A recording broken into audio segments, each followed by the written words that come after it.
Today's date is March 19th, 1997. Our survivor is Livia Deutsch, née Schwartz. I'm the interviewer, Mark Bernstein. The interview is taking place in Brooklyn, New York, USA, and our language is English.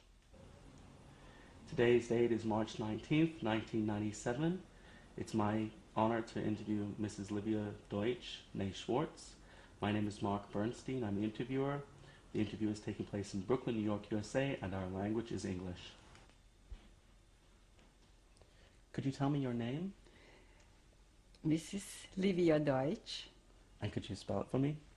First name Livia, second name Deutsch. When were you born? October 28, 1930. And how old are you? 66. Where were you born? In Hungary.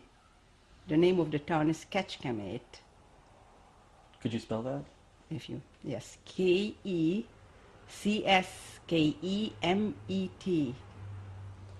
Near which large city was this? Near Budapest. What languages do you speak? Hungarian, English, Jewish.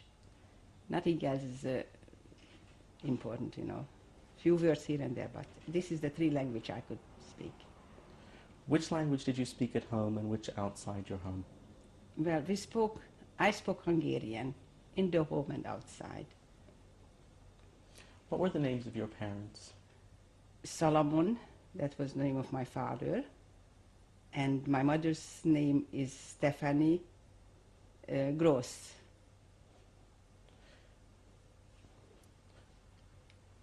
Where did they come from, your parents? My father was Hungarian born, so was my mother. At least the time she was born, that part was part of Hungary. Eventually that reverted into Czechoslovakia, then came back to Hungary, and right now I don't know for sure to whom it belongs actually. But when my mother was born, it was Hungarian. She was a Hungarian-speaking person herself. Could you tell me about your parents? What were they like as people? Well, they were very Orthodox. I come from an Orthodox background. Very honest, hard-working people. And what would I say? To me, they were the best people in the world, and I loved them. And that's all I can say. What did they do? My father was a very educated person. He went to some of the best schools, yeshivas, and he was a Hebrew teacher. That was his position in Kecskemét. Where did he work? Where? Where, yes. He worked in the shul, or? Well, they had classes. Yes, in the Orthodox shul there were classes special for students. Hebrew studies were part of the education system in those days. And so it was pretty official too. Plus people wanted to give more of a Hebrew education, so it went on during the off hours. When school was out, Hebrew education continued. And girls got their education only at certain hours. And what did your mother do? My mother was a housewife, and that was a full-time job. Did you have any special interests? As a child, yes. I was pretty young.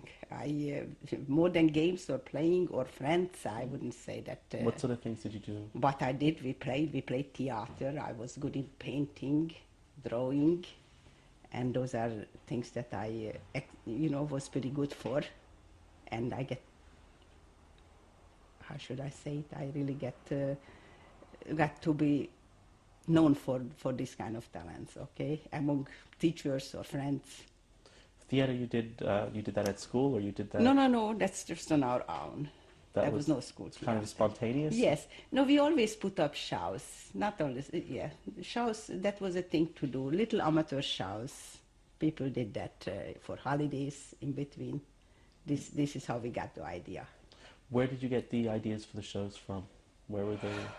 Where did I get ideas for the They were shows? made I up? guess from watching certain shows, then I got the idea that this is what has to be. So we performed dances, or we said poems, recited poems, and sang songs.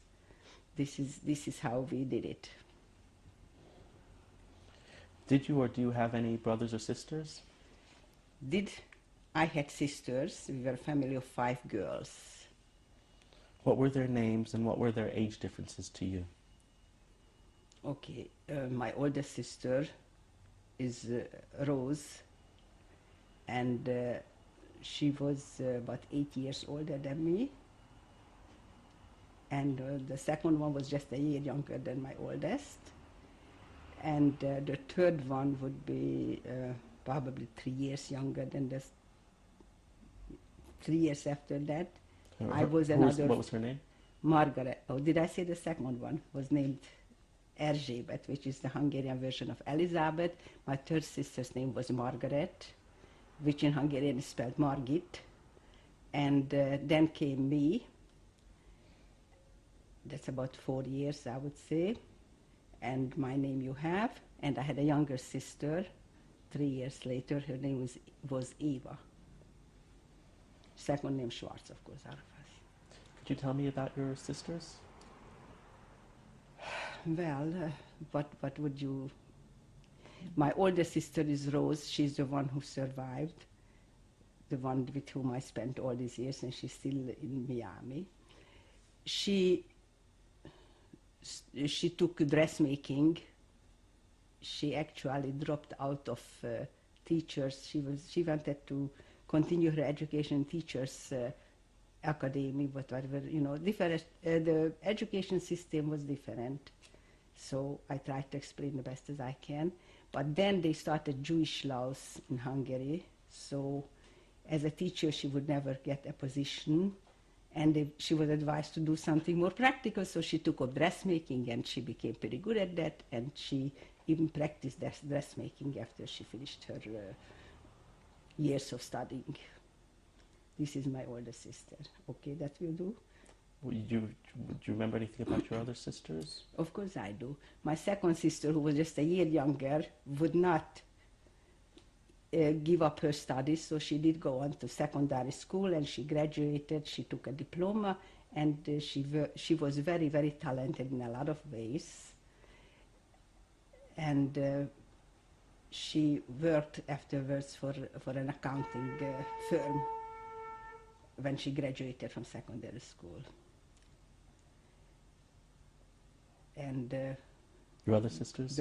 My third sister, again, she took up, in those days, sweaters were knitted. There were machines, individual sweaters could be, instead of hand knitting, they started knitting a machine, but it was an intricate thing. She took 2 years of training in that, and she was able to work in that field. She also started to work. In those days, a girl of 16 or so could go to work, and it wasn't child labor or anything. It was perfectly all right. And then came me. I just was getting through my 4th grade in the middle school, right? Not yet. I would have loved to go on to higher, but of course that was totally out of, not only they didn't want Jewish, but it was, by the time, I remember my mother I had very good report card and going, she knew the head of the director of the school, being that we all went to the same school, and they literally knew us as the Schwartz girls, they would call, they knew us. And they said to her, frankly, we are forbidden to register any Jewish. The schools were not Jewish, but they were the national, I would say, national supported, some such private, but subsidized by the government, okay? So they said, we are now totally forbidden to register a Jewish child, but that was, before actually the German occupation. And I remember my younger sister, when she had to register only for the middle school, which starts at the 5th grade, the director pulled me aside. I was then, when she said, this is the only Jewish child we take in, and we take her in only because your family, all 4 of you already were in this school. And that's how she was accepted, and she yet was able to attend this school. In her class, she was the only Jewish student. Where did you live before the war? Well, in Hungary, in Kecskemét. In Kecskemét. I was born there, I lived there. Could you describe the town? What are your memories of it? I remember it very well. In Hungary, it was considered the third largest city, or the fourth, I think the fourth. I would say Budapest, Debrecen, Szeged, and Kecskemét. It was the fourth largest city. It was a city independent, not governed by anything else. The city had its own judicial system, whatever that was meant to be. It was an independent. And it was a very old city, established probably at least 500 years ago.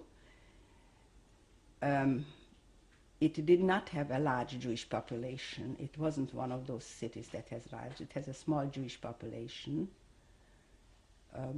And most of the Jews were of Reform or conservative. I don't know what you would, but they were not Orthodox. But we belong to the smaller Orthodox community. What else would I... Can you just describe physically what the town was like? Physically? Well, like I said, it was built pretty nice. It had some historical buildings. It is preserved, I believe, until this very day. If I visit back, you will find the main part of the town preserved. Interestingly, the buildings weren't flown together like streets, but they sort of stood up. The large things like this was the temples or schools. They seemed to be standing, or the theaters. They were built on a lot and surrounded by some garden. It wasn't always built together on streets or avenues. What have you? This is what I could tell you about it. And of course, we lived more in the outskirts, which was not so beautiful. There were older parts and there were less maintained parts of it too. And of course, there was no running water or gas or things like that. Everything was yet the old-fashioned way. Is there anything else? What was the shul like that you went to? Okay, the school? The shul. The shul, the synagogue. The synagogue. Like I said to you, they had a beautiful non-Orthodox temple right in the middle of the town. It was facing the big Catholic, their biggest church, and across the plaza was this Jewish temple. The Orthodox was very much more to the side, not too far, but in fact the Orthodox shul was built then surrounded by some kind of building with stores, and it was like behind a fence. I would say it was sort of hidden from the outside somewhat, and was certainly not so pretentious and not so big. And that's but it had its buildings, it had its classrooms, and it had everything that community needed as far as being, we had our rabbi, he had his apartments there, and that was the Orthodox, yes. How many people did it hold, would you say, roughly? The shul? Mm-hmm. About 100, I would say, the men's part, and the women sat upstairs, and there seemed to be room for everybody there. It wasn't neither too small nor too big. It was just right. What kind of Jewish education did you receive? Who taught you? Actually, my Jewish education was about as much as the state required of every child to get a Jewish education. Much as it doesn't sound right, perhaps, but this is how it was. So during school years, we had 2 classes every week in religion. While non-Jewish kids all had it in their school, we had it in our Jewish synagogue. And for the first 4 grades, my father himself, he taught me to read. He was the Hebrew teacher. But when we went to the middle school, then there was already a teacher who was certified to be a Hebrew teacher. He taught middle school Hebrew, and that's where we got our religious education. And probably most of our education comes from living in an Orthodox home and being taught by the parents and seeing the example. What sort of things were you taught? In school? Well, first of all, reading Hebrew, that is quite, that's quite a feat. I probably never mastered it perfectly because I didn't have the tongue for the certain pronouncing.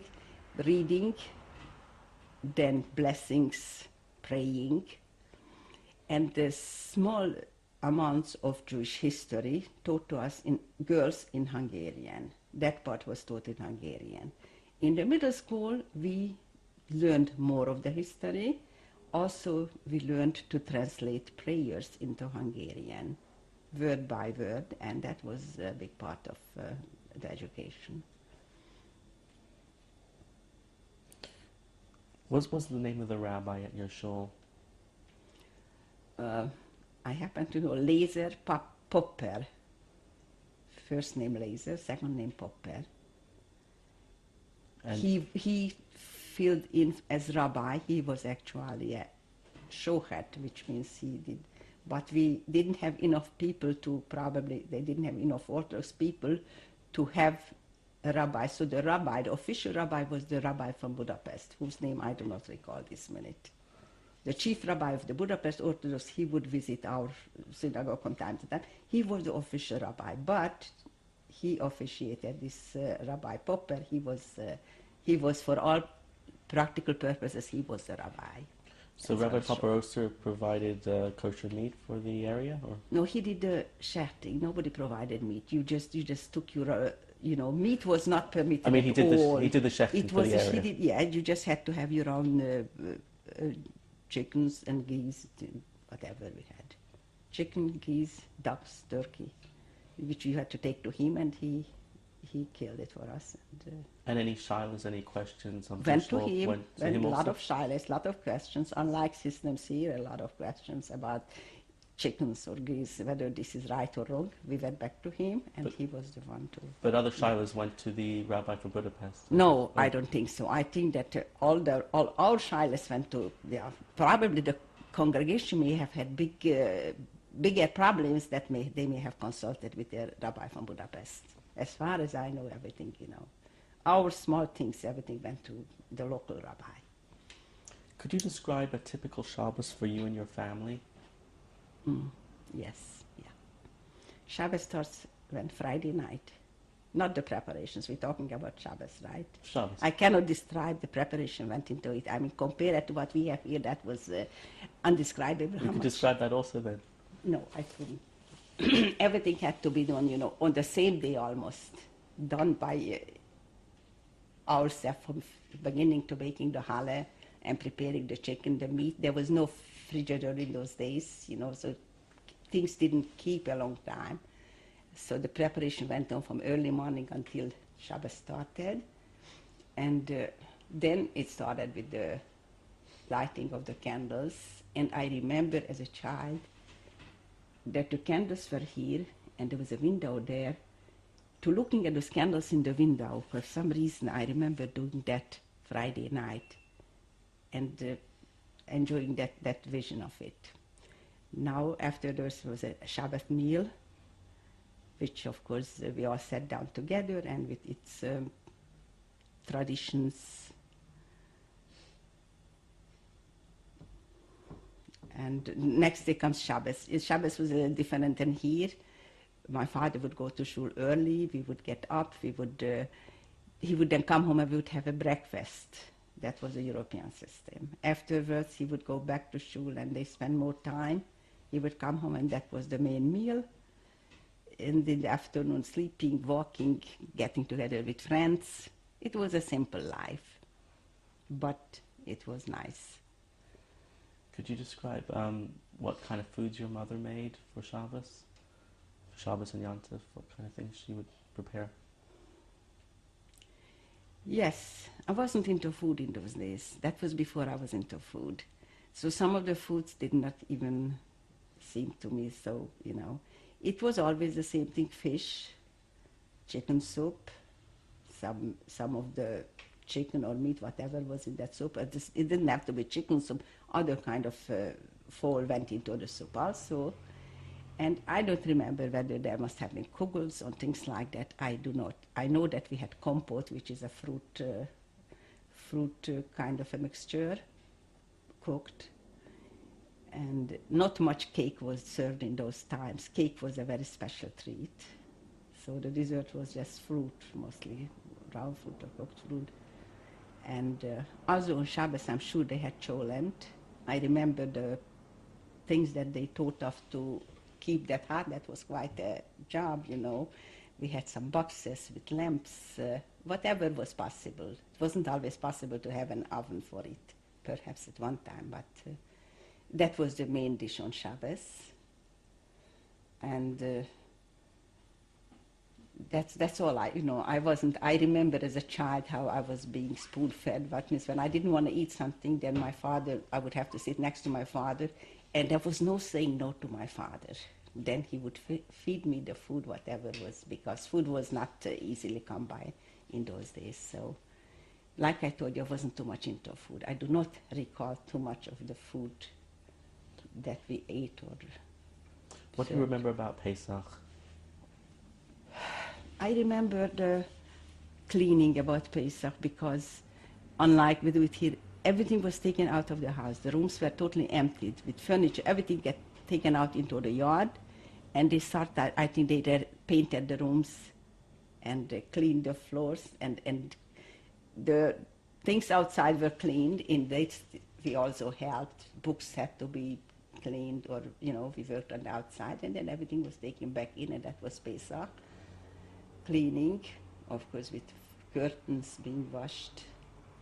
And the dishes, the Pesach dishes, these were very exciting for me because we had them hidden in an attic, and they always looked very new and very nice because they saved some nice pieces. This was pretty exciting to bring down the Passover dishes. That was much nicer than the everyday dishes. I liked that about Pesach. Were there any religious customs in general that you remember from your town or family that you do not see so much nowadays? I will tell you what I remember about religious customs. It has nothing to do with the customs. When I was in grade school, it was a non-Jewish school, and I was ever about 5 or 6 Jewish girls among 35 or so non-Jewish girls. One day the teacher assigned us a picture drawing assignment. We had an assignment to draw a picture. Every child, there were different religions. There was Catholic, Protestants, a few different sects, plus Jewish. To draw pictures about your own religion. So I then started drawing about a bris or about a chuppah. I knew about a wedding, and I made a composition, and I drew Jewish people. In those occasions, the rabbi had a beard, and the son who assisted him, he had that time already grown sons, this Rabbi Popper. He had a beard, and so I drew them with full beard and how they were holding a baby and a chuppah, some things like this. And this was such a hit. I don't know whether by the teacher it was a hit, but then I got this back and my parents noticed it. This made the round in the congregation because they thought it was hilarious how I was so upfront. I must have been very young with my Jewishness and with my pictures. So this is, I was probably aware of Jewish customs, but nothing was so much. Here and there a child would be born, or perhaps a wedding or two that I didn't even attend, but I had perhaps some idea, or maybe I attended one or two.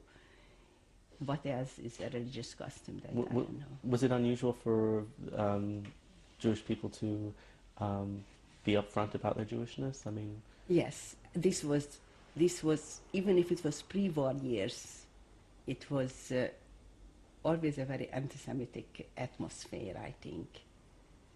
In my town, perhaps it was known for being a nest of anti-Semites.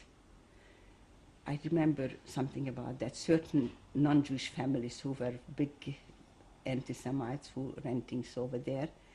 And everything was, nobody dressed in Hasidic clothes.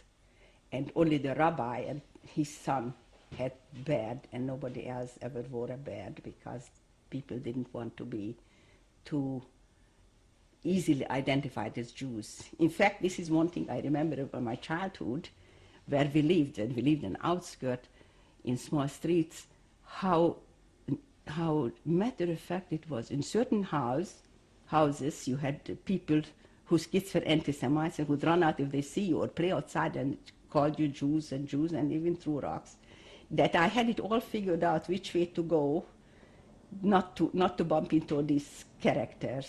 But if I was very much in a hurry, I had to take the shortcut. I would still chance it and run as fast as I could to get away from those towns. So this was with us, from as long as I remember, anti-Semitism, and the Jew had to be, you had to be somewhat low profile. Were there any incidents you remember personally that you experienced?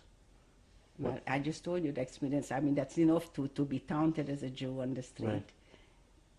And get into street fights with kids who were always more equipped to fight than I was equipped. So for me, it was just a matter of running and getting away from it. How big would you say the Jewish population was in your town, and how big the non-Jewish population? The town was about 85,000 people. Jews were officially counted by 2,000. Of that, perhaps 200 Orthodox, and the rest of it non-Orthodox. Or 250 or something, a small number. I will not know it exactly. What was the nearest Jewish community of any real size? I don't know about. I'm not familiar with that. Naturally, Budapest had a tremendous Jewish, but there may have been smaller towns with more Jews than this town that I lived in. There's quite, a possibility of that. So what would you say the relationship was like between the Jews and non-Jews in general in your Well, in it your was town? like that. When I was very young, I didn't even know. It is something that was not, at first I didn't even know it. I always attended school with other non-Jewish. I always attended public kindergarten, where I never knew the difference. I was always included in all their things. When I was a kindergarten, Did you have friends who were not Jewish, or yes, the Jewish girls stay? quite. Yeah, I had friends. I had non-Jewish friends. When I started grade school, I had all non-Jewish friends. For some reason, I was the only Orthodox girl in my class, and the other Jewish girls, there were a couple of Jewish girls, they were not original my friends, so I just made friends with girls who lived in my neighborhood.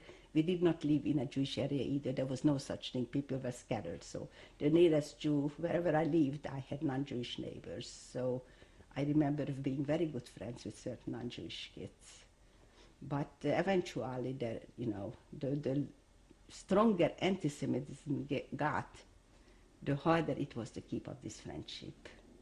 Even the well-meaning ones were not able to associate too close. So in the last 2 years, I would say I started to get very close with other Jewish girls in my class. Okay, we're just about to Yes. change tapes now. Okay? Mark Bernstein. Today's date is March 19th, 1997. I'm conducting an interview with Livia Deutsch. The interview is taking place in Brooklyn, New York. Our language is English, and this is tape number 2. Could you tell me about the schools you attended? Yes. It was nothing at all what you have here in America. It was an all-girls school because our parents preferred that we attend. Public school was mixed, but this was an all-good. This was a special, like a private school, which had a tuition, but also was subsidized and accepted all religions. And other private schools were always some kind of a religion involved, either Protestants or Catholics. So when I started first grade, I was assigned to a teacher. Now, she became my teacher for the first 4 grades. So eventually you become very, very familiar with your classmates, with your teacher. This was the difference that I had never seen here, maybe. And it's an interesting thing. I had never seen that used, but this was the system in that school. One teacher with the same class, and another teacher would start next year and go through the 4 years. And that made you very familiar with the teacher. I guess the teacher got to know you, and it was mixed, and non-Jews.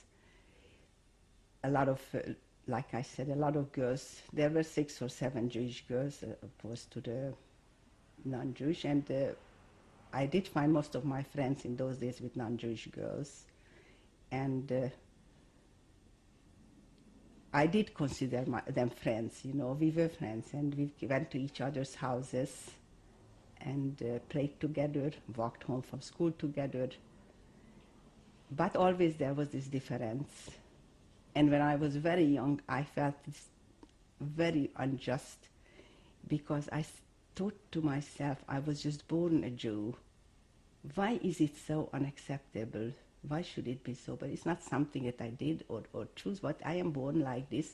But in everything else, I felt pretty much like the others. And eventually it became more clear to me. But I remember the early years of how I, felt that this shouldn't be so. That was the beginning. But later on, you start to understand, because by the war was starting, not in Hungary, but in Europe. And Hungary became very openly anti-Semitic. And then you had to cope with that too. And by then I realized it. And when I went into, after fourth grade, went into this middle school, I had less. Incidentally, the Jewish girls who were non-Orthodox all went into the middle schools, which were called gymnasiums, either Catholic or Protestants, because to them the fee was okay. They were also very wealthy. For some reason, this is how it breaks down, that the non-Orthodox congregation was very well-to-do, and tuition was no problem, nor was religion any problem for them. For them, their children to be mixed up with Catholics or receive some of this education would be all right. But for us, we stayed in this school. So in the later, after fourth grade, the second part of this education, I was even more thrown in with non-Jewish girls, and still had friendship, and was a popular girl because I was a good student. So all in all, I was accepted, and perhaps even some of my teachers. I remember one teacher who was very, very friendly. The one who taught Hungarian, I was the top student in that language. It so happened. So she was very fond of me. But then, you started to feel anti-Semitic. Certain teachers then came out, they had anti-Semitic attitudes, and they showed it to you. And what's the things? Well, okay, the one thing that bothered me absolutely, when I did have I was sitting next to a Jewish girl, and we probably spoke when we were supposed to be quiet during a class. And this teacher called up and said, wait, she forgot her name, I guess she was middle-aged or older, and said, the two Jewish girls, please leave the room. And this was the first open anti-Semitic thing I ever heard in that school, for all that it was non-Jewish. For some reason, there was not any open anti-Semitic. That's why this incident stays. So we left the room, and we never wanted to return during that day. And then it was already very difficult, because I guess when things were so bad in Poland for the Jews, it affected us too. I saw it in our home.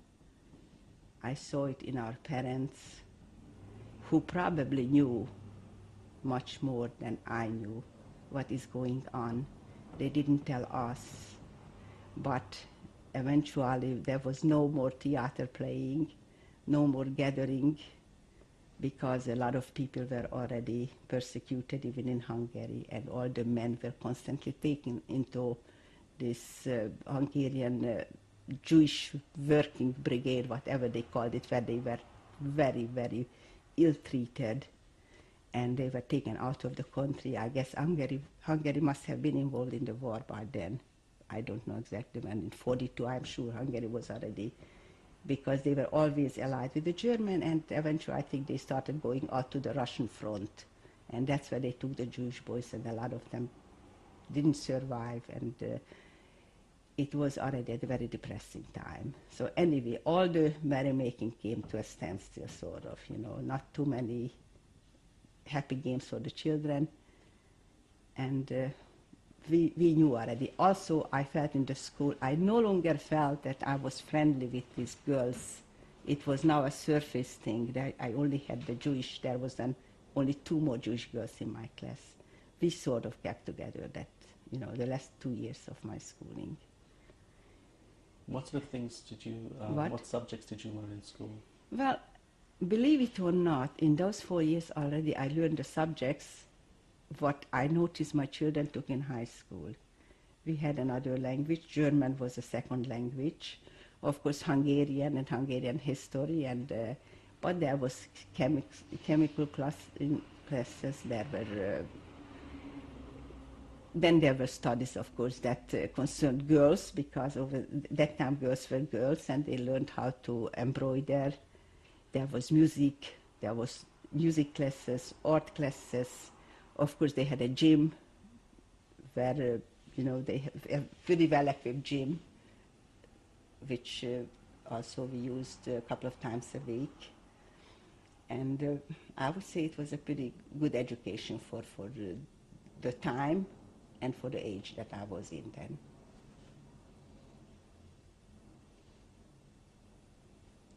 What were your future goals as a young person at that time? I suppose that I just would have liked to get an education so that I should know what my goals are. And the goal was to live perhaps and be able to be what you want to be or what you can be.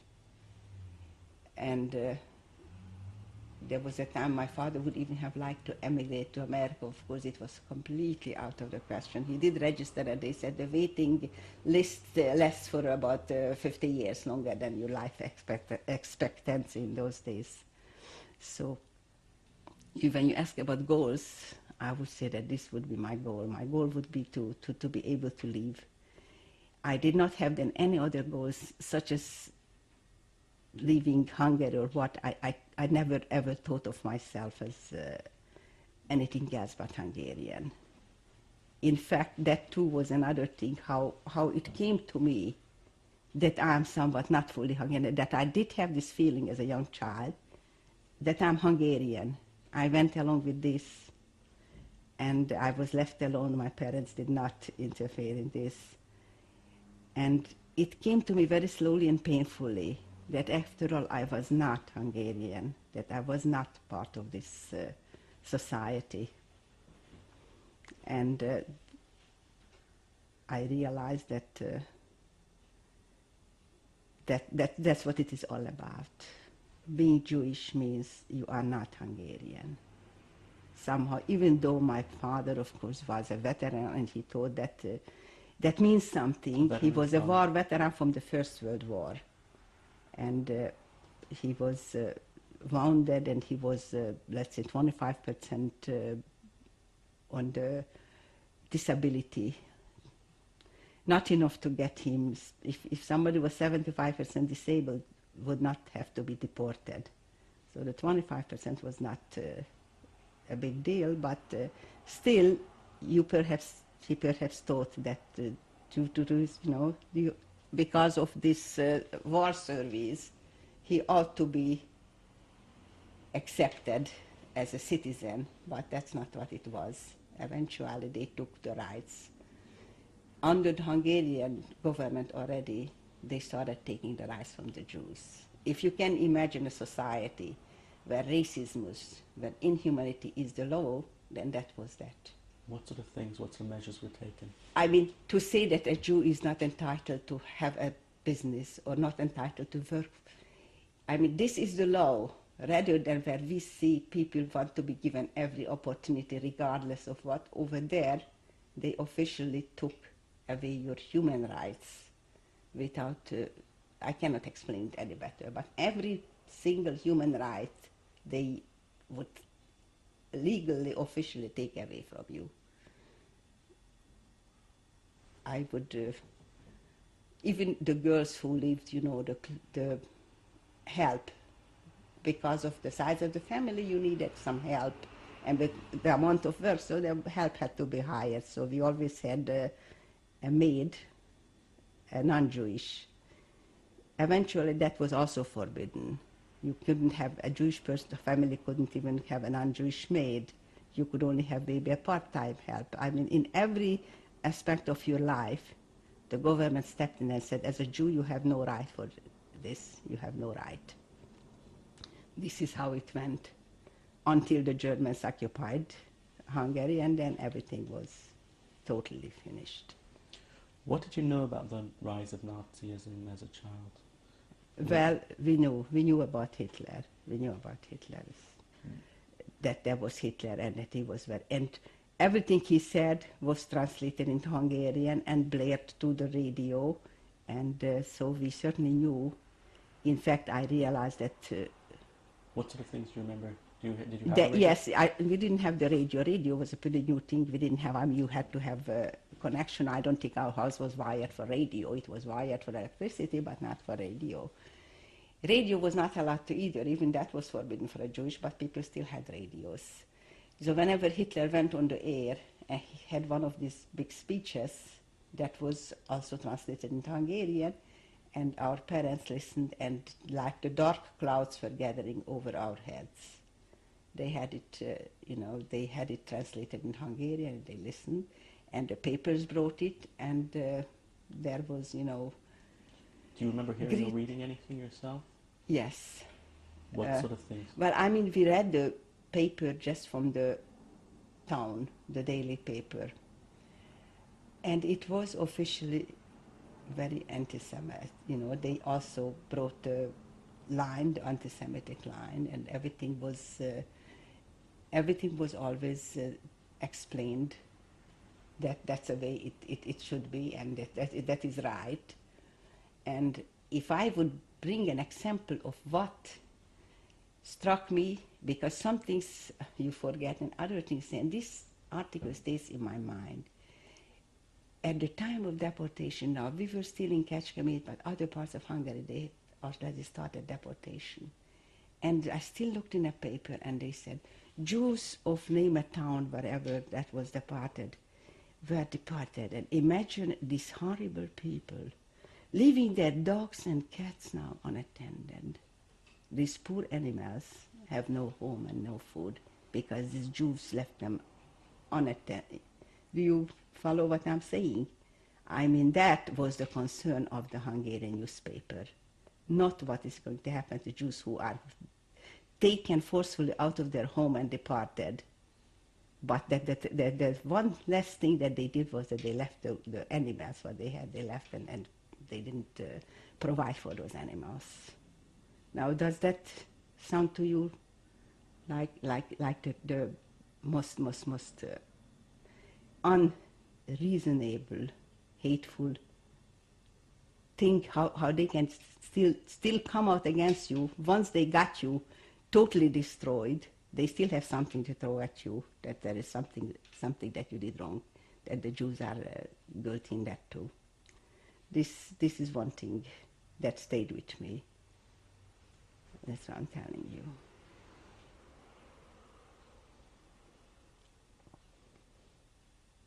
So, as things progressed, how did the measures get worse? Well, what happened is the German occupied, I think in April 1944, German suddenly occupied Hungary. Now, the occupation didn't take too much. I don't know why it's called an occupation, but that's what it is. Suddenly they entered Hungary and they ran down the entire country, even though Hungary was allied with them. And certainly not everybody felt that this was an occupation. There was plenty of Hungarians wildly excited about the appearance of the German. For us, this was the blackest hour.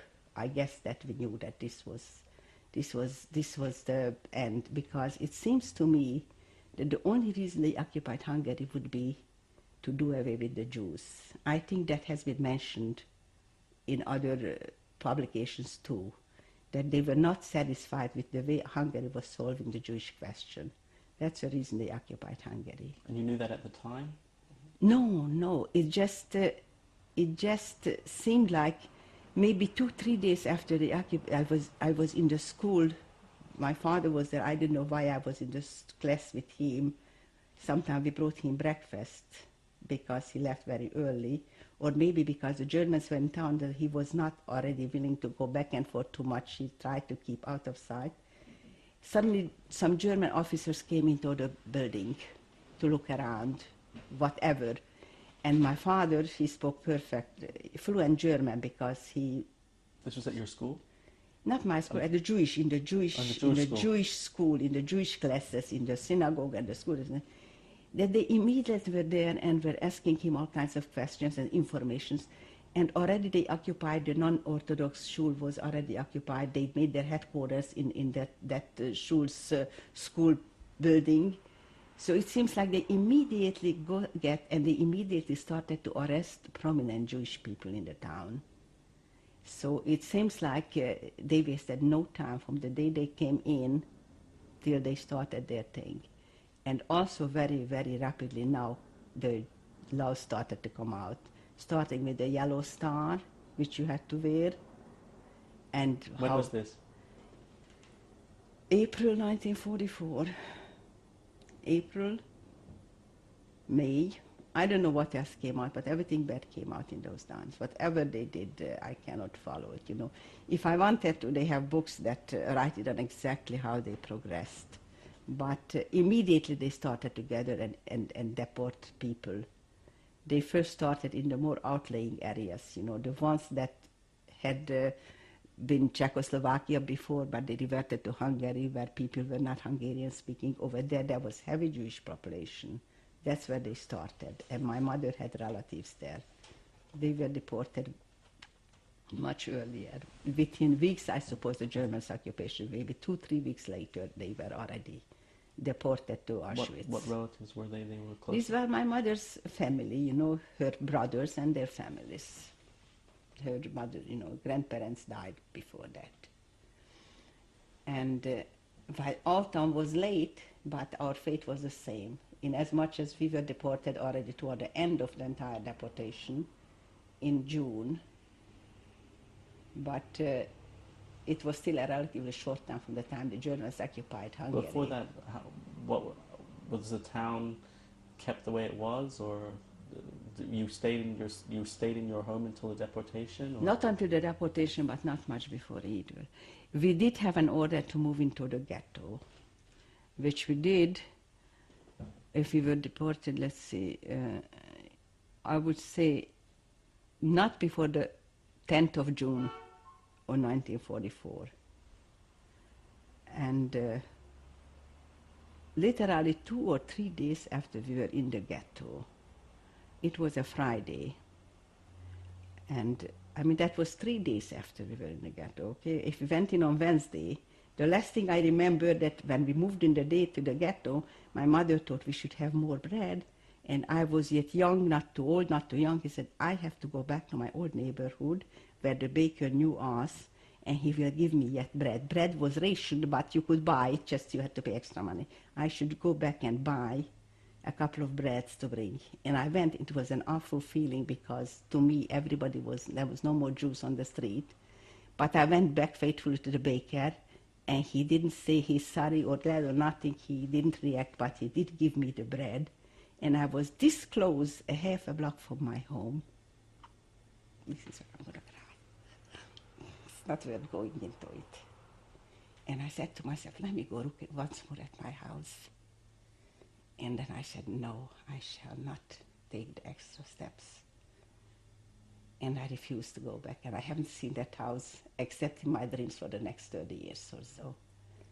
And I went back to the ghetto with my bread. It was getting late, and the ghetto had to be locked at 6 o'clock. And the 3 days later, it was a Friday, and my mother prepared some food for Shabbos, even in the ghetto with therapy. All of a sudden, my little sister, and it looks like a couple of little children must have been playing near the gate or something, and they came in screaming hysterically. It looks like a Hungarian Nazi, which was called the Nyilas, he was the one to tell us that we are leaving the ghetto. He did something to these children. None of us witnessed it. He probably came in, and there were little children of maybe 8, 9, or 10 years. He must have beaten them or kicked them or something, for they came in hysterically. And what caused it? And he came in shouting orders. Everybody had to go out, and he said, within the first verse, he said, within half an hour, you must gather, and he gave a few things, but whatever this you can, and get ready because you're being taken away from here. And so it was not even a half an hour. Within 20 minutes, they came in with the soldiers, and we just gathered up whatever little things we could in that short time, and we were put on trucks and moved to a large factory building a few miles out of the center of town, and there we found that thousands of Jews from the neighboring smaller towns gathered. We didn't even realize that they were there, but they just came a few days. They were brought in a few days ago, and this was some kind of a place where they gathered up the Jews before deportation. Were you able to take any belongings with you, or had you taken any? Yes, from we the took original along. house? We took along. Everybody was allowed to take a few things, so we took along clothes. We took along some food, whatever was at hand. We left some which we missed so much, and we were taken to this place which was totally primitive. Okay, there was no more anything for you except a piece of ground to sit down or to lay down. It was basically like an unused or abandoned factory place with thousands and thousands of people there. Of course, no facilities, nothing for hygiene, just makeshift outdoor, what they call latrines. Food, I don't know whether they had food or not. We just ate what little food we had with us, because my parents, of course, resisted any kind of non-kosher food. If they cooked something communally, I don't know, we never took part in that. And of course, people were forced to give up belongings, so if people still had something. And we were constantly threatened that if you hold back something, then you will be punished. And by then they started beating people, whatever reason, for no reason, whatever. They would single out somebody and administer heavy beatings. And for the first time in my life, I would see in that latrine piles of money, Hungarian money. People were so scared to even keep the money that they threw it into the latrines, because they were afraid of being caught with money. For that, not only they took the money, but they paid them half that, if not all that. Also, people committed suicide. You would hear at night the commotion, and somebody we knew, somebody we heard about or whatever, people committed suicide. They became desperate in that place. And in that place we were kept for about 2 weeks. How did they commit suicide? They hung themselves? Or? I have no idea how. I just know that they committed. I know one man, the head of a family, who committed suicide. I don't know how he committed suicide. I honestly don't know. They may have prepared for themselves, because they did commit suicide in the ghetto. Not in the ghetto, already in this place. Where was this located? It's just a few miles out of the center of Kecskemét. It was already an outlying section of Kecskemét. Just going back for a minute. Yes. When you were in the ghetto, how was that set up? Was there a boundary around the ghetto, or? The ghetto, well, we got into the ghetto. That was the Orthodox shul and the classes, and it had a big yard. And of course it was surrounded by fence with gates. What kind of fence? The fence was an original fence. It was just made of bricks, I guess. But you couldn't see through it, and it was just locked up. I think just by the gate, it had a big gate. The entrance gate, I think they must have posted a sentry over there. In fact, they did, and from time to time we were let out to get some water in these 2-3 days, drinking water, because every yard had water wells where you could pump water, but not good enough for drinking. For drinking, you had to use some city wells. Was the sentry Hungarian or German? That's Hungarian. The Hungarians were willing helpers with the Germans. Didn't need they didn't need to bring in only the head, only the officers, only the direction came from Germany. There was enough Hungarians willing to do help along. It was even in that other place where we were locked up. It was also guarded by Hungarians. The Hungarian Nazi Nyilas group was the one who supplied whatever help they needed in this situation.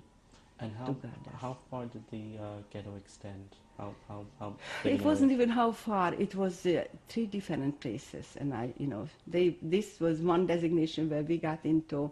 There was maybe 2 more places where they designated. This is where all the Jews have to. Then our family got a little room. Your family had your own room? Just one room for a large family, right. And then people had to just stay in the synagogue itself. It too was turned into living quarters for people. Some people just had to bed down inside the synagogue, and it was such a short-lived thing. I don't know what could have happened, but there never was going to be any long-term staying in the ghetto, since the entire thing was done in a great hurry, because they wanted to get this deportation done as fast as possible, I suppose. It was done very fast. So we're going back to where you were all gathered together. Okay, so this is what we called, it was actually, what was it, a téglagyár, what is a téglagyár, brick factory or something like that. We called it the brick factory. It was called the brick factory. Now, what about it? Yeah. So what we were there. We had just a little place to sit with our belongings, whatever we had. Even there, we would have to line up with our belongings, and the Hungarians would check, again looking for if there's a piece of jewelry or money or if extra piece of clothing or whatever. They said, I don't know how many dresses you were allowed to take, so if you had an extra dress, they would still take it from you. They know better than we knew what is awaiting us, because little did we know that we don't need all the belongings. Even that little what we had wasn't much use to us. Okay, we're just about to change tapes. Okay. Taping an interview with Livia Deutsch, and this is tape number 3. So we were just talking about when you were gathered together, and you said you weren't aware of where you were headed for. Of course, I had no idea why I was there, and then it turned out that people were going to be taken by trains. They called it deportation. Okay, maybe we knew there was a deportation already by then. I would say that we probably knew that there was deportation going on. So they called it deportation. Yes. You had already known about the fate of the Jews in Poland, or not exactly? Not me. I'm sure my parents knew about it. We knew that things were very bad over there, but that I didn't have down completely. I'm sure my parents knew about it. I once heard the rumor. I had a cousin who was a babysitter for another Jewish family, where they had a cook or a maid, a non-Jewish girl, and she had a boyfriend, a soldier that came from the Ukraine. And he told her that over there Jews were lined up and shot to death. So the maid told my cousin, and the cousin told us. But it still seems such a far-fetched story. Personally, to me, that it was just an unbelievable. Do you think your parents maybe knew something they didn't tell you? I think they may have known. I will come to that, because when I look back upon their behavior later on, I must realize that they knew. And they kept it from you? They knew well what right. were they, Right. Yes. My parents were trapped, completely trapped, like everybody else. And we weren't the top of the cream. I mean, they were very rich, very influential people in our town, but they were trapped just as much as we were trapped. I mean, probably feeling very hopeless, resigned, and trusting that God will help them out of this too. I imagine that must have been their... Had you heard of the names of Rudolf Kastner or Joel Brand? No, I never heard. You never heard of them? Again, probably my father knew about these things. Why do I say that? When the deportation was being organized in this factory place where we're staying, they prepared two groups. There was a group to be 2,000. This was a special group. People with larger families, or what? Some special people should be getting into this group. And this was something that people wanted to get into and couldn't. And the rest was maybe 100 or 2,500 people, whoever were there, was going to be the first transport. And people were very hurt. My father had a sister who was married but childless, a young woman, and she couldn't get into this transport. We were selected for this special 2,000 transport. So obviously there was some, I don't know if this was Kestner's doing, but as such a person, Kestner, I had never heard of him. But I guess it was known.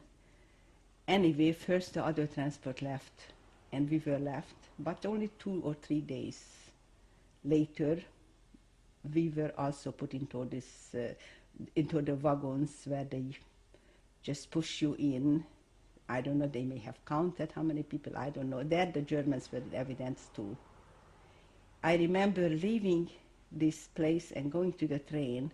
When we came to near the tracks, there was already houses, people living, and they stood outside, and I saw some young people wildly laughing and thinking this was the most hilarious thing to see us being taken to the trains. And I remember the, feeling so very, very ashamed is not the word. Just really being put down so badly, being in this position. And I also remember that they were laughing, that older people came and shushed them off, that they're not supposed to laugh. I guess their parents came out. But this is how we left, okay? The non-Jews seeing and finding it yet funny and happy to see us in this position. And this is how we got to those railroad tracks, and we were held into it until it seemed like it was totally filled. You just stand, and that's when they closed the door. Once the door was closed, somehow we placed ourselves. We put down our luggage, whatever we had, and we were able to sit on it all around. When was this? When? What date? Okay, actually, I would say about the 27th of June. 27th or the 28th of June, because I read up on it. 1944, and they have a list. I have a book about written in Hungarian, and they have a list of all the transports that passed a certain town, which is called Kassa, a large town in Hungary, and I looked there, and it noted from Kecskemét, I think one for the 27th and one on the 29th, the two transports. So it must have been about 27th, 28th of June, and the train reached Kassa, and I know that my father, you could see through a little window, it was very much, where are we going? When did you leave? What time of day? It was daytime when we left. In the middle of the day? Middle of the day.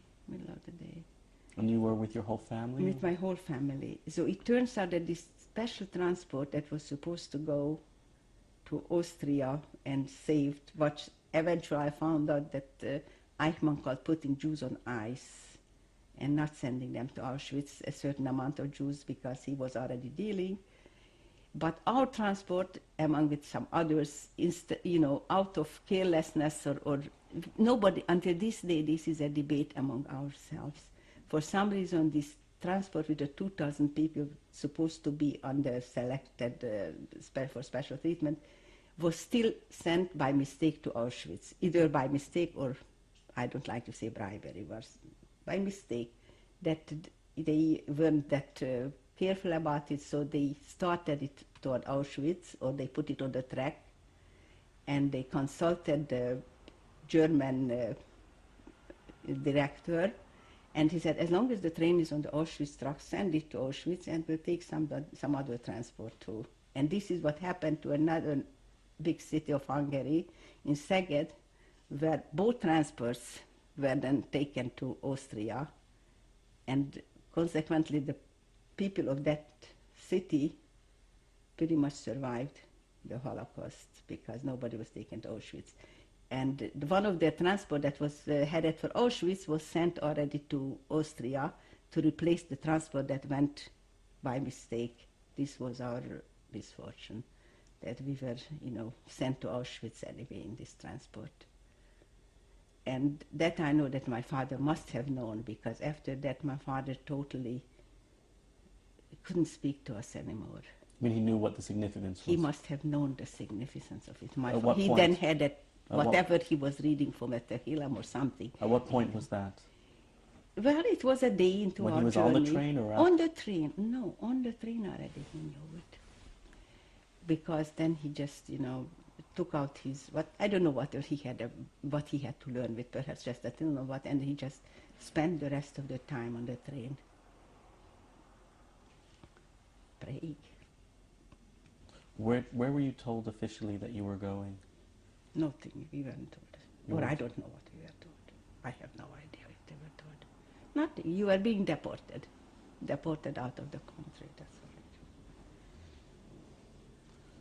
So, we went on, this was a terrible journey. Without water, without place to sleep. Perhaps it stopped once. At one point they handed food into the Hungarians prepared some food and they gave it into the wagon at one station, I don't know what town, still in Hungary. And still my parents refused already to eat it, but they said we should eat from it. I don't remember if I ate from that food, maybe I ate. You mean the children? The children, they urged us to eat. And then we went into, I guess, Polish territory already. So my sisters, my second sister, she was trying to, when the train stopped in a certain station or what, and people were going, and she, by sign, tried to question them. And would you believe it, they would shoot them. And she turned to my parents and said, they all say to us that must be the sign that you're going to get killed. Well, that's what I remember. And what did your parents say? They didn't. They might have known. They probably knew. How do I know it? Because I remember my mother telling this in the wagon.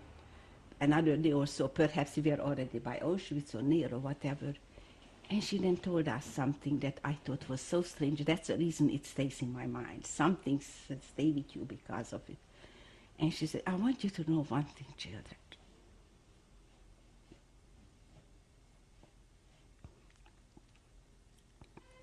Whatever will happen, if you see something bad happening to another member of the family,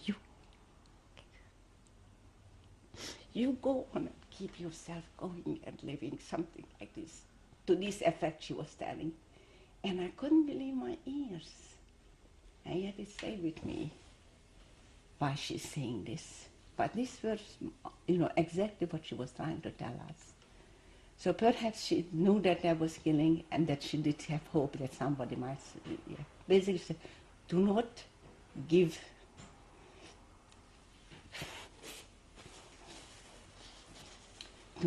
up when you see something terrible happening to a member of your family. You go on. She said, take care of yourself.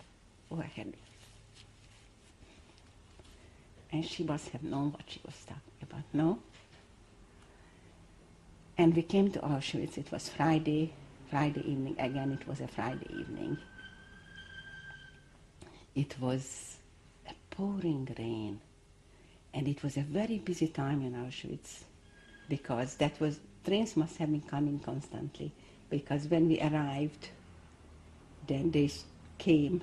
They worked with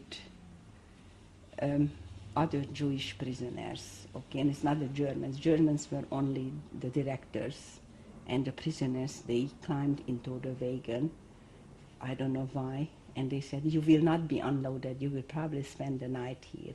I think that was because of the amount of traffic they had or what.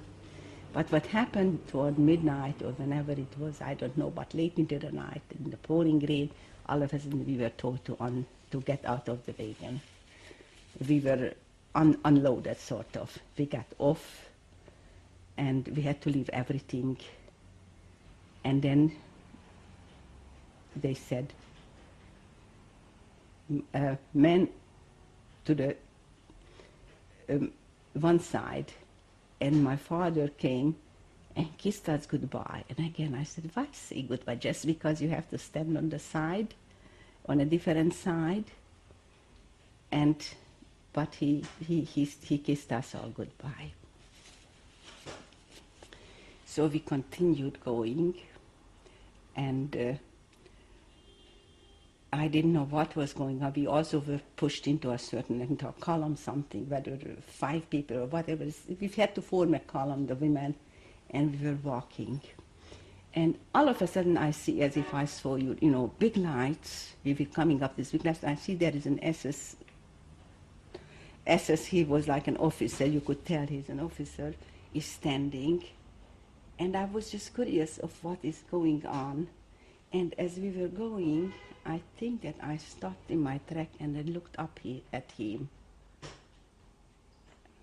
And as gently as he could, put his hand on my shoulder and directed me out of the column to the side. And I went as if this was the most natural thing in my life. I never had a second doubt about going this way. Only when I was past him did I look around and I see my mother is gathering my 3 sisters to herself and is continuing on with the column. And this was the selection. And when I was already in with the rest of the women who were selected, I found that my older sister, was there.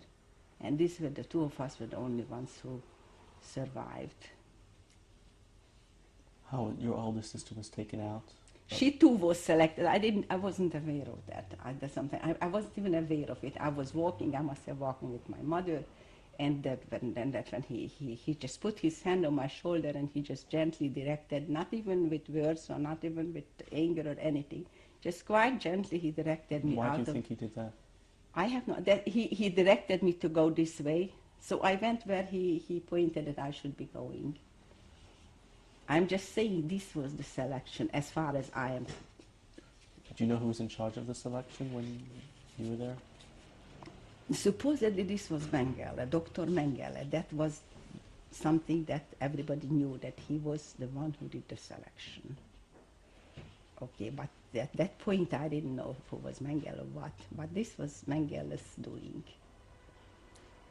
And actually, once we were selected and were gathered behind the fence, it was a different story.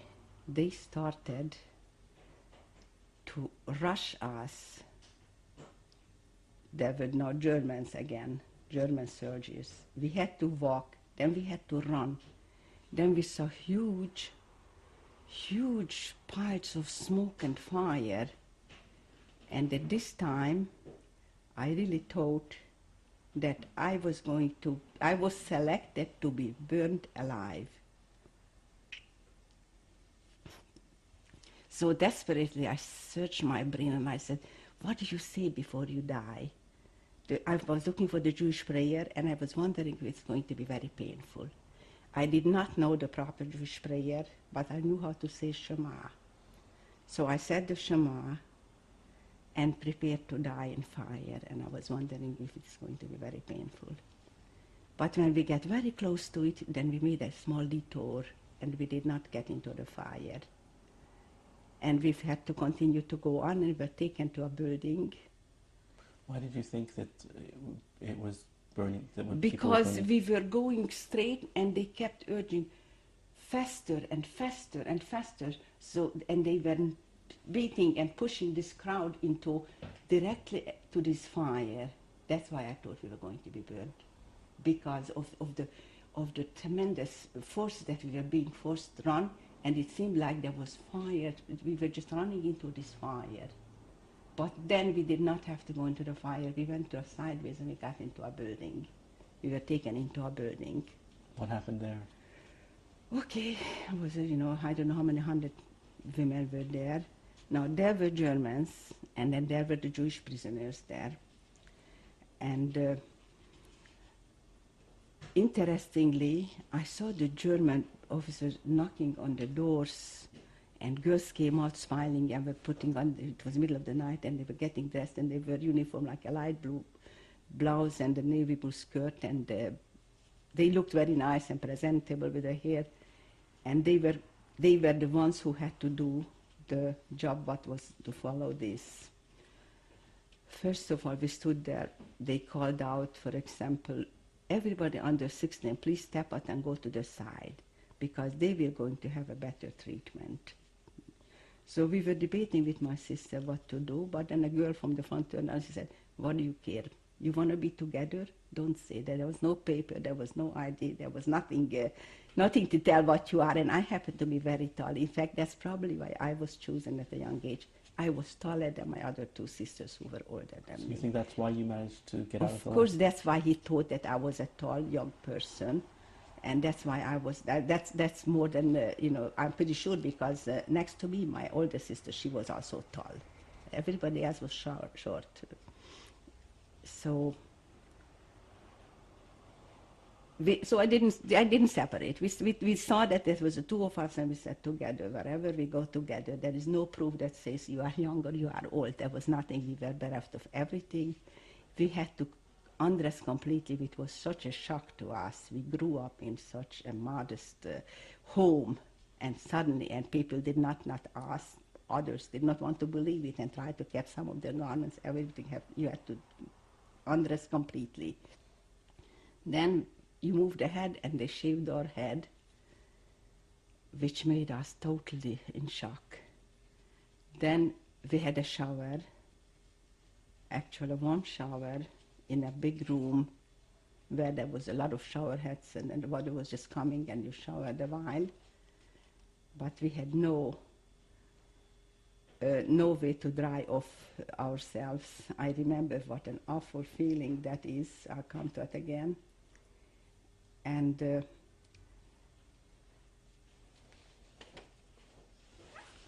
we were allowed to keep our shoes. I just realized we had to leave all our clothes in that first big room. Only keep our shoes. We should put the shoes on the side. After the shower, we took our shoes, and we were given some clothes, a piece of like an undergarment and a skirt with a blouse to get dressed in. Just randomly, everybody was given a bundle of these 3 pieces of clothing. And so we dressed ourselves, and now we were already proper prisoners, excuse me, right? I remember being in that hall, and for some reason, the men who were selected from our transfers also were standing on the other side of this hall. And the men who know me, because his daughters were my classmates, and he's so desperately asked, is Clara, is she with you? And I said, no, like somebody informing me so happily that they did not come to this horrible place where we are in now. I said, no, they went with their mother. And this father must have known already, because people who spoke Jewish could converse with the prisoners, and they were free with their advice. So instead of bringing the good news, I gave him bad news, I guess. And after that, we were taken to the camps. The first night we were put, we were totally confused. We did not know where we are or what this thing is. But we were always forcefully marched into a big barrack where there were some like double beds, but of course not, a bed would hold maybe 10 bunk beds, but big one, where 10 people would be in one bunk, and 10 people on top without covers. And there was already fighting and pulling. And I remember one girl trying to talk from our group to someone, an old-timer, and said, this is not fair, you're taking away the blanket. And she was just given a look like, where in the world are you? we were still fresh from a more normal life. But this night was just very temporary. Early in the morning we had to get up again, and they made us get up, and then we went actually to another camp that didn't have anything. And now on the way as we went to this camp,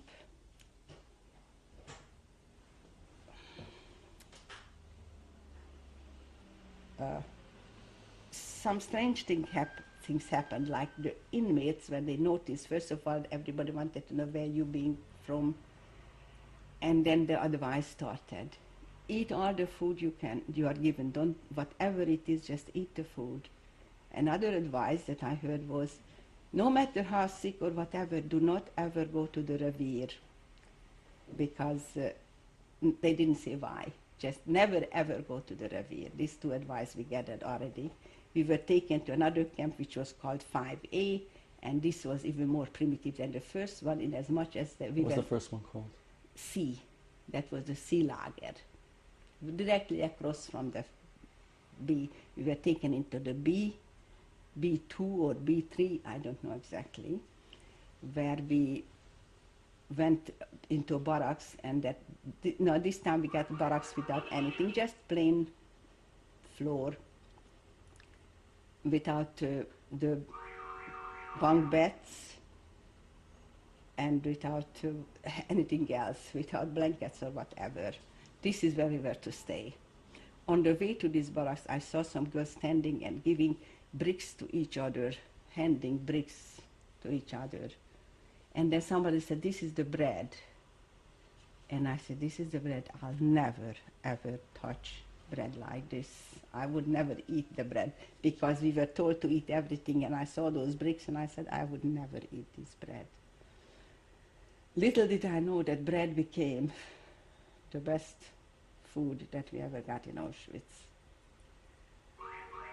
And the first day, we also disregarded the bread, of course. We ate maybe some of it, then we put it down on the floor. Then we were sent out for appel. We had to stand up for an appel, which is counting.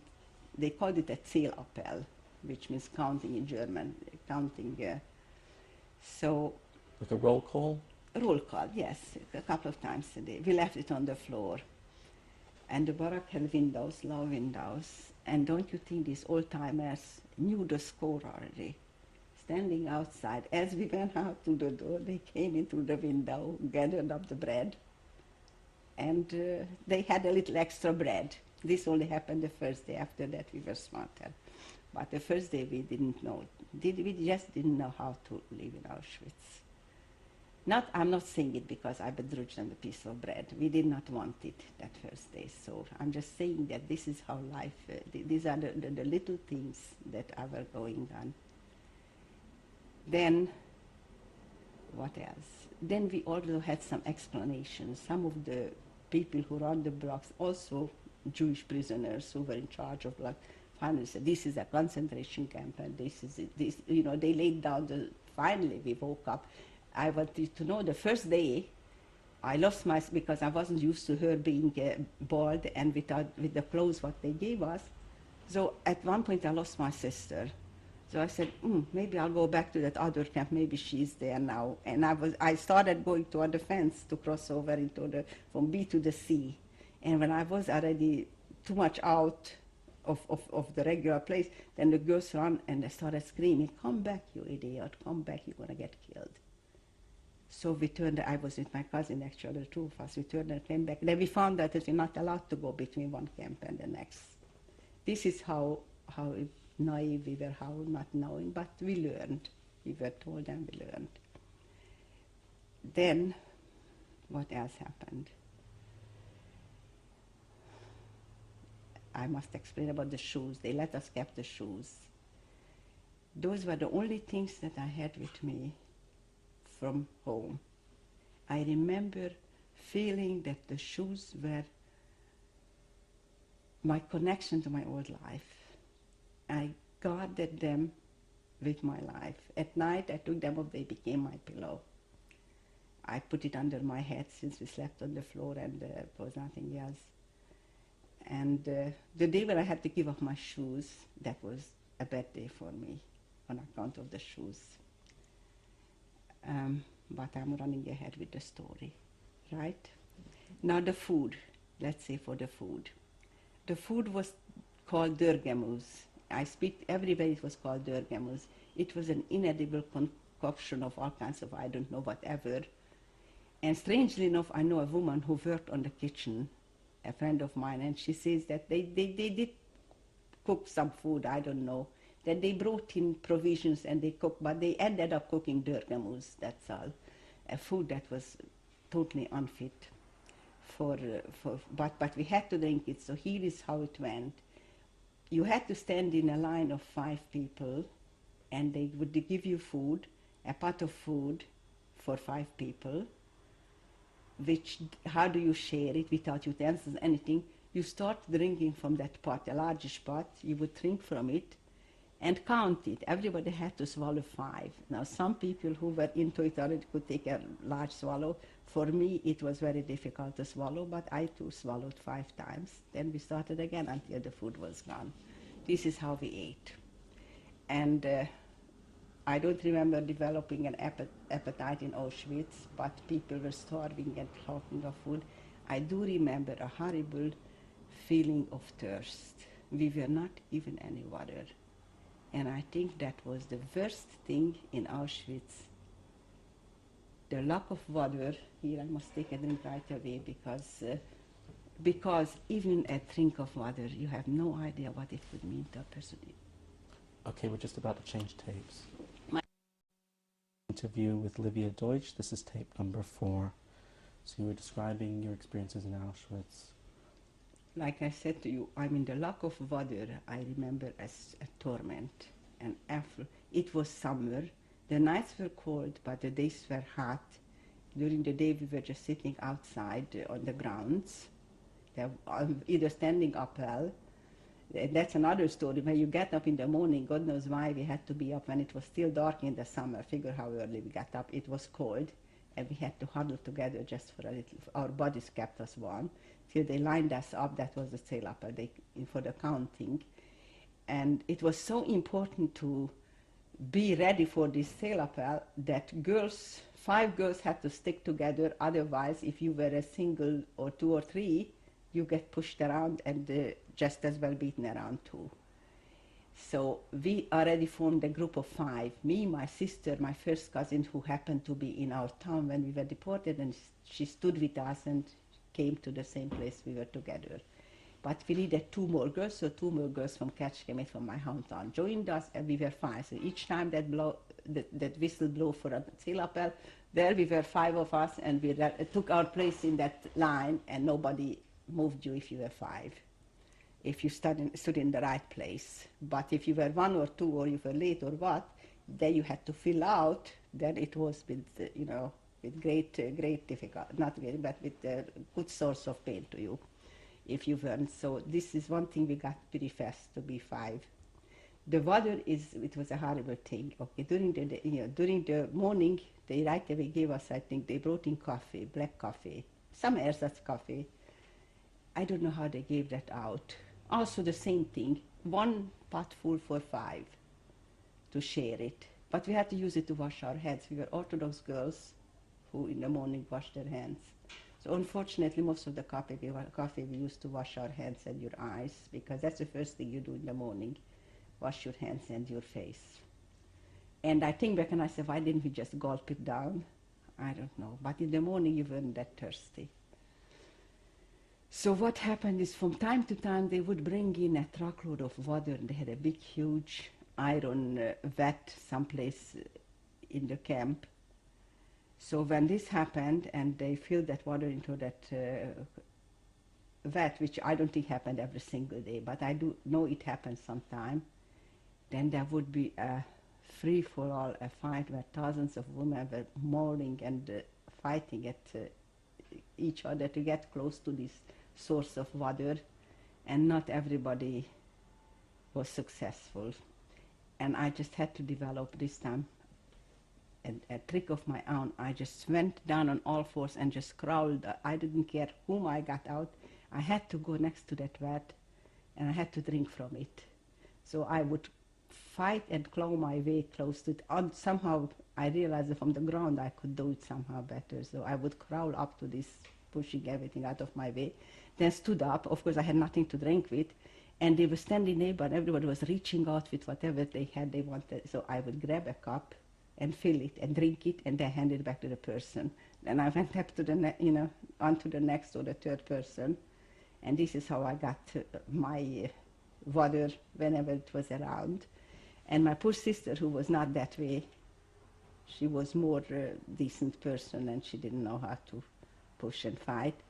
Many times she was left without water. After I was finished, then I went looking for my sister and found her without, she never made it to the thing. Also, after a while, they would permit you to go up to this vat and get some water. And after a while, of course, they wanted to put an end, and then they came out with their sticks or whatever, and they started beating and chasing everybody away. This is how things were done in Auschwitz. In fact, once we got a job in Auschwitz. The Stubdis, this is a person who has to clean the barrack, needed somebody to carry water. Why? Because for that they provided water to wash the floors in the barrack. When you went outside, they had to wash the floors. Somebody had to carry a couple of pails full of water. And each time they needed help like that, they had to select somebody, and people didn't want to do any kind of work or whatever. Or she selected us once. I don't know how we got into this, but we did it. We went with Stubdis, and we filled our pails and brought water into the barrack from that water tank. That was you and who else? Or? The five of us. We didn't go anywhere if it wasn't the five of us. The five of the other four were? My sister, my cousin, and two girls. One was Edith Popper, and she's the daughter of the Rabbi. The other one was Maria Schumann. Now, who is Maria Schumann? She was a Jewish girl. She had such a German name, and she looked completely German too. She was a girl from one of the small villages in the northern part of Hungary who came to Kecskemét and took a job as a house helper because she came from a very poor family. She lost her mother, so anyway, she was totally alone, and so she attached herself to us, and she became our fifth in the group. Who was the fifth? This Maria I think you mentioned four, I think. No, it had to be five. Your sister. The fourth one was me, my sister, my cousin. Right. Then Edith Popper, who's the daughter of the Rabbi, actually, with whom we were very friendly yet from home. And then this Maria Schumann, whom we knew because she was she was in Kecskemét. She too was deported from Kecskemét. And so she had no one at all either. What was your cousin's name? Hella, I would say Helen Gross. My mother's family name is Gross. Her name is Helen Gross. So we went to carry this water, and we made a deal with her that if we bring in this water, I don't know, each of us a pail or what is 5 pails of water that she needed to wash the floor, she should give us in a bowl water to wash ourselves. And she went for it. So after that we had one bowl of a little wash basin, if you can imagine that. I would call it a bowl. She would hand out through the window of that barrack as a bowl of water, and the five of us washed it, and we thought that it was wonderful because we had a little water to wash ourselves. This was the stage of the water. Okay, what else was? A lot of time I found myself being an observer, sort of, in Auschwitz. It was something so clear to me then that I said, when I get out of here, I shall be able to recall every single day what happened here. I could recall for the first few weeks, definitely, every single day whatever occurred. Do you think that you created some distance between yourself and your surroundings by being an observer, and that maybe helped? Or I don't know. I sometimes had the feeling, how is it possible that sometimes I saw these German officers would walk through the camp, and then I said, they probably will see me and think this is not the person to be here, and they will let me out and send me home or something. I did have, but it didn't happen, but I did have this feeling. Being observers was just a thing I did. For example, we was in a block, in the barrack that we were kept in. Next to it was one called the Revier. This was this infamous Revier. This was not a big Revier on Auschwitz, but every camp had, every department, every lager had its Revier.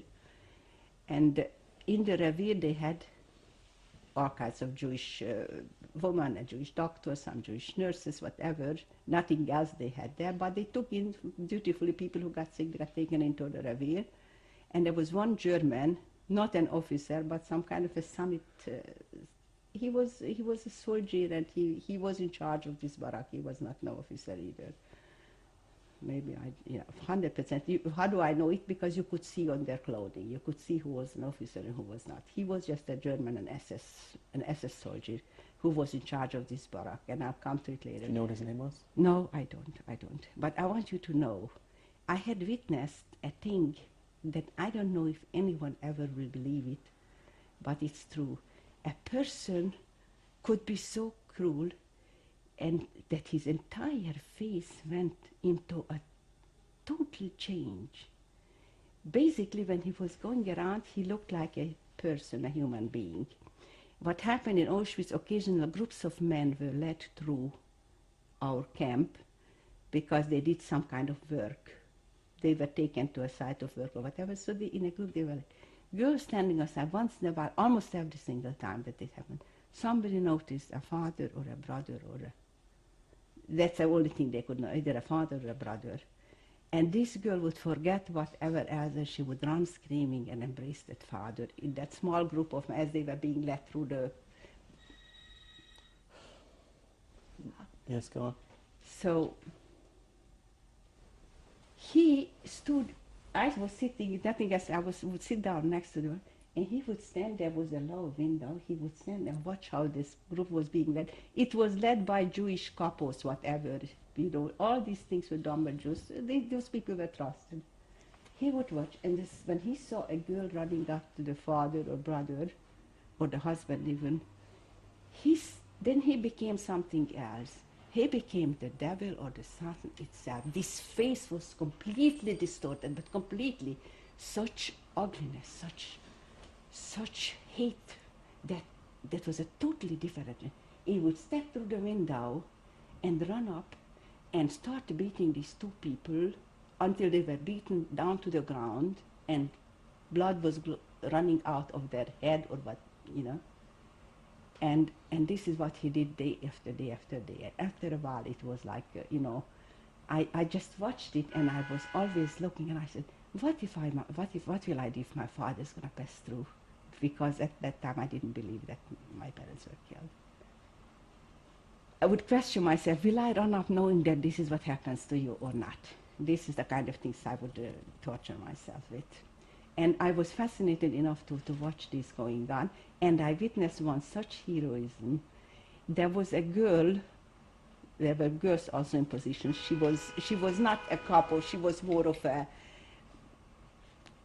messenger's type of, a very pretty girl. She had nice, I don't know if she had nice clothes or she had striped clothes, but she certainly had nice hair, and she was familiar. She was already privileged to go from camp to camp with messages or why was that? Whatever. Why was that? She became a trustee. She became one of the Jews. All the ugly, all the bad things in Auschwitz were done mostly by these trustees. Not bad things. I mean, all the work of the Germans, all this lining us up for an appel or sending us or taking us, or little messages across one camp to the next. There were no telephones there. Sometimes they had to send a message. It was done by certain messengers, Jewish girls who were trained, who were accepted, that they were trusted to do this job. Was that the same as being a capo, or not the same? The thing? capo was specially to do the cruel jobs. Okay, the jobs they were ready to raise a whip and beat and. So what was the name given to a girl like this? Schreiberin. Perhaps there was another, the name Schreiberin comes to mind. I still see some girls who were having this position even now in Borough, because they had to be outstandingly pretty, speak German, and so I remember, at least I know of two women who are until this day living in Borough Park, who they were, not Schreiberin, also Lauferin. Okay, you know what Lauferin means? Runner. Oh, okay, now I realize. There were Schreiberins too, but that was something else. They were Lauferins, and they run. This girl, for some reason, happened to be there, and she stepped in, and she stepped in when she saw him, this German sanity man, I don't know what exactly said. She stepped in front of him and stopped him from doing it, and she took such a hit on her head that he cracked her brain open, but not that badly, because she wasn't killed, and she stopped him in this one occasion. And this was a tremendous heroic thing for her to do. And then for days she went around and she had a big bandage on her forehead, and then everybody ran up and commented her, and she just brushed it off. She didn't want to make a fuss of, because I don't know, because she probably didn't do this. I don't know what made her do this, but I had witnessed this thing happen once. So I had seen how a person could be so cruel, inhuman, how a person that had no reason to be that way, just out of hate, he would change himself into a murderer. And also I can see a person sometimes risking her own life because she couldn't take it anymore, or some such thing, such reason. Were you given a number at Auschwitz? No, we were totally undocumented. If you want to know something about it, what does it feel like to be totally, but totally nothing? Nothing anymore. You have no papers, no name. You do not exist for all practical purposes. We no longer existed for anything or any reason. There was no name, The only thing they made sure is that the numbers were right. That's why they counted morning and night, and maybe the middle of the day too. If they had to have as many people, then there was as many people as there has to be. And so how were you kept account of it all? You were in the camp? Just by numbers. That was the job of the Blokova, it was called a Blokova, the person she was given, if she was given, I don't know what, if she was given 500 people, I don't know how many they pushed in. And it was her responsibility? Her responsibility that there should be 500, because once we were lined up and count and everything, then a German Aufseher, a woman commandant, would come by and count. Then count by 5 and check the numbers. It should be right. Naturally, if somebody was sick, was taken to the reveal, or if somebody died. That's another thing. Some people died. That was also right next to our barrack. How would they know if people were missing or if they died? The numbers, just total the numbers, just the numbers. I mean, how would the Germans know? That's what they had Schreiberins for. They kept of this. They kept counting. They had people with numbers earlier, people whom they got to Auschwitz, they tattooed and numbered them. But we were not documented at this point. That's what I'm just wondering. The numbers, no. And if someone was missing, what would happen? Or that didn't happen? Well, no one could get away, but sometimes they would then we just have to stand there a couple of hours until they straightened it out. As where I was, nobody ever missed because they couldn't get any far. Sometimes our girls ran off to the other barrack if she was supposed to be here and went to the. If I was in 5A and somebody had a relative in 8 or 9, she figured I'll stay with the relative, which is pretty normal thing to do. Then it wouldn't match right, so that's why they probably needed hours. Then they would just drag people whatever Blokova saw that she had 5 extra people or 3 extra people and somebody was short. Then you went, then they sent over 2 girls to a place where they needed them. They just looked for numbers.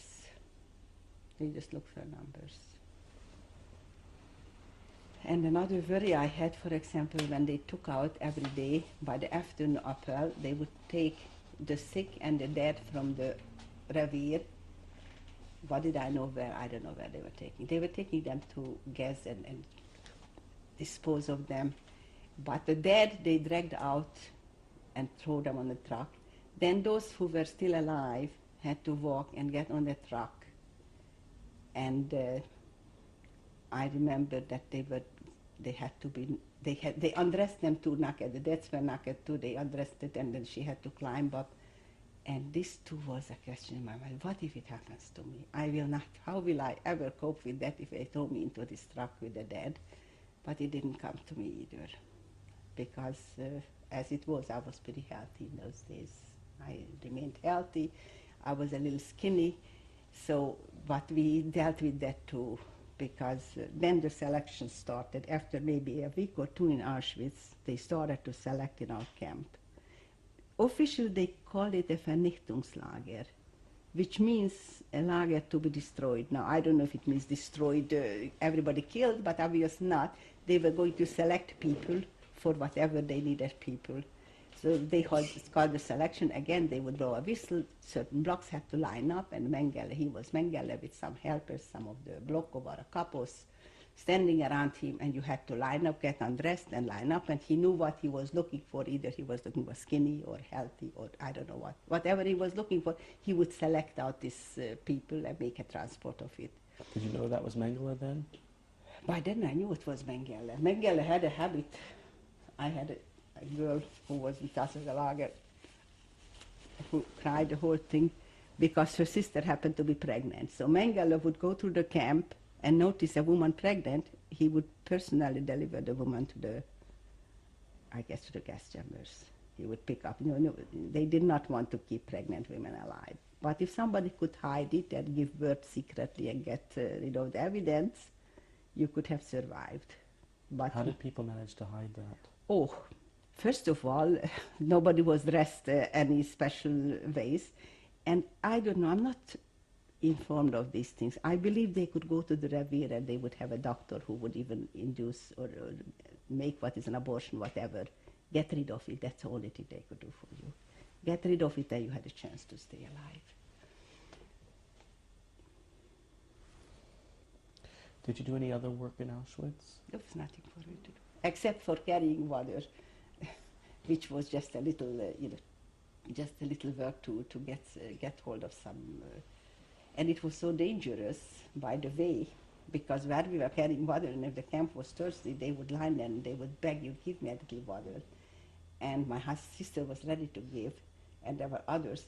But if the driver of that water truck noticed you giving water to drink, which he did to one woman who was also carrying for another brush of water, he personally bet that woman near to death. And this was one of the first things where I see somebody was beaten finally.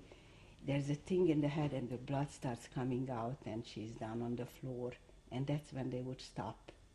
When she would collapse and the blood was gushing out of her head, they would make a hole in the head. And then after that he would stop. And I was so worried that my sister's going to be caught because she had a tendency to give that water whoever she could. But thank God she never was caught with that. It was dangerous business to give away, but this was the only work. Did you see anyone else punished? Punished? Do you remember? Well, beatings constantly. Beatings was the norm. These women, Blokovas and the Kapos, they were there a couple of years already. This is how they got into the position. If they survived the first 2 years, eventually they could get this position. They were miserable. To me, they seemed like they were so lucky. Isn't that something? You know, I would say, how lucky they are. They have food, they dress nice clothes, they have a little room where they sleep. They had half a dozen quilts or whatever they were lying around in that room. But I'm sure they weren't neither lucky nor happy or whatever. And they felt free. Sometimes if they had a bad mood, they would just run out and beat, run into a crowd and just beat you because that's the way they felt, They were already aware of what was going on, and they knew that to them it seemed like there is no way out. It so happens that in our time they started to get transports going out from Auschwitz. And that's how we got away from Auschwitz. So one of these days, yes. Did you witness any religious observance while you were in Auschwitz? Oh, yes. In those days we were still, I started to tell you how we used that precious little water what we got in the morning, that coffee to wash our hands. If we could get hold of a Siddur, then we would, especially Friday night, we would try to borrow. There was a few circulating Siddurim, I don't know how they get it, and we would try to say our prayers. One Friday night, we had the women. They had a choir in a temple in Hungary, in one of the towns where the non-Orthodox had women chorus. Friday night they would sing and it stood up and they sang the Friday night service. The chorus. The chorus, yes. Choir. The choir. They would, yeah.